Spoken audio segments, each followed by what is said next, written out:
Hi everyone, I'm teacher Allie and I help A2 to B1 English learners who understand the language well but hesitate when it's time to speak. So if this sounds familiar or maybe it sounds like your child, this video is for you. There is a big difference between understanding English and expressing ideas confidently. So many learners get stuck right in between. So today we are talking about how students move from passive understanding to confident expression and why that transition feels harder than parents expect. So I see this constantly with my students who read well, students who follow the lessons and show deep understanding, and they perform very strongly when it comes to comprehension. But when it's their turn to speak and answer questions, they freeze, they hesitate. They know more than they can say. And the gap is so real. And even more, it's normal. So, for the majority of my students, they don't have the opportunity to speak with native English speakers or even opportunities to speak English at all. Maybe their schools or programs don't have enough time. I know at public schools, it's very difficult to find enough time for all students to speak, right? There just isn't sufficient time or opportunities for students to take risks with the language and to practice. And this happens in all schools, right? Public, private, international, even in language learning or language lessons as well. So in my lessons, speaking is our most important skill, right? It's critical for communication and it's one that my students see the most success with. So parents, I want you to remember that providing opportunities for speaking can transform your child's growth.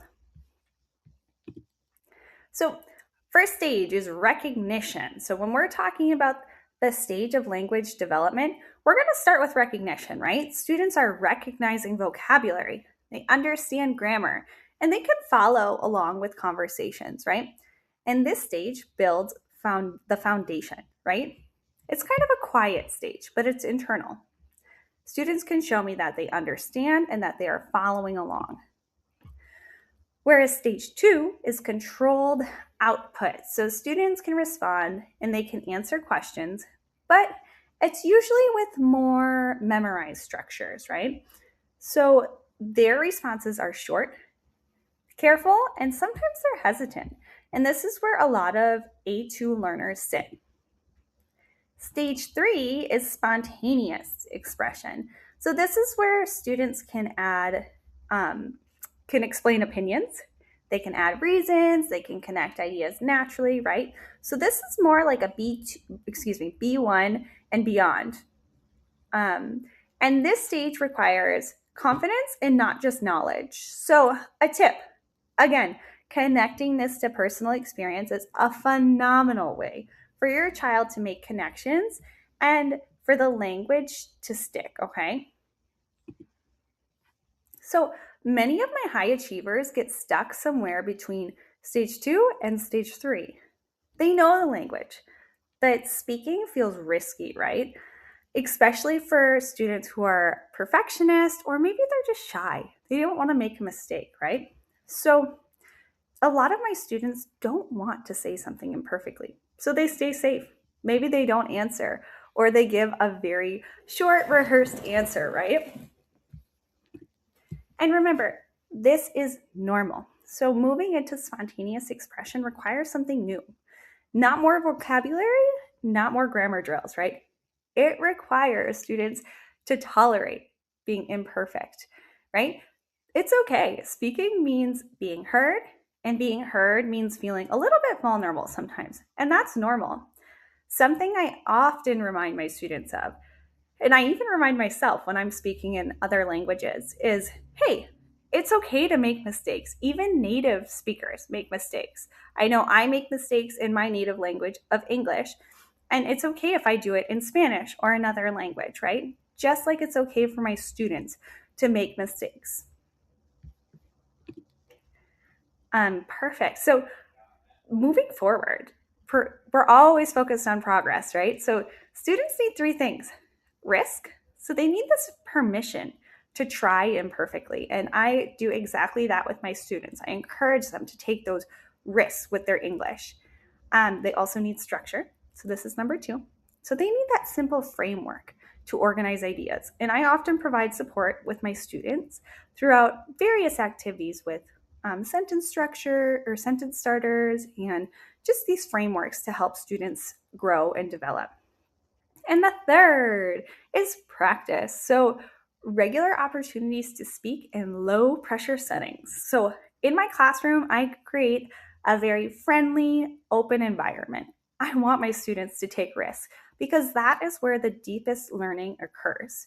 So I like to play games. I like to make learning fun and interesting. So I do a lot of interest-based learning to keep students excited and to decrease that pressure, right? To use their English in a low stakes environment. And with these 3, the gap closes. So I often implement these in my lessons. They are encouraged to make mistakes, and I celebrate them when they make mistakes. And I'm constantly providing encouragement. And this is another practice that helps students succeed and grow in my lessons. And they are excited to come to English. It's not a chore. It's fun to come to English with Teacher Allie and to learn. All right, guys, so confidence. We all want to be confident, right? And we want that for our students, for our children, right? So confidence does not come from knowing more vocabulary. It comes from using the language repeatedly, from speaking, from revising, from trying again. And that is how fluency develops. So it's not through memorization, it's through practice and repetition, right? All right, so another awesome skill is encouraging thinking out loud. So, as we had mentioned in the previous few videos, wait time is crucial. Ask a question, wait at least 5 seconds for them to respond. Pauses are good. They also allow for unfinished sentences, allow for revisions or self-correction. Self-correction is excellent, excellent, excellent when I see my students doing this because it's showing their understanding, going, oh, I made that mistake, let me fix it. Perfect. I love it when that happens. And when students are thinking out loud, they're building verbal organization. So remember, silence isn't failure, it's processing. They're just taking the time to critically think and develop their thoughts and what they're going to say. Okay, and tip, remember, the goal of speaking a language is communication. Not every sentence will be perfect. So at this stage, it's so much more important that your child communicates clearly and with confidence than perfectly. All right, and your child is closer than you think. So if your child feels stuck, they're often going to be closer to that gap, bridging that gap than you think. So understanding's already there. Now we're working on strengthening that expression. And this shift takes time, right? Just like anything, language learning takes time, and every child or student progresses at a different speed. And that is okay. And just remember, this is trainable, right? So moving from understanding to expression is one of the most important stages in language development.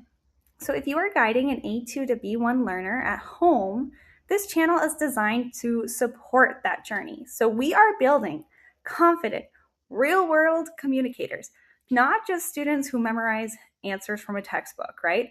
I would love to know, where do you think your child is right now? Are they in recognition, controlled output, or spontaneous expression? Go ahead and drop it in the comments below. And if you have any other questions, comment below. See you next time.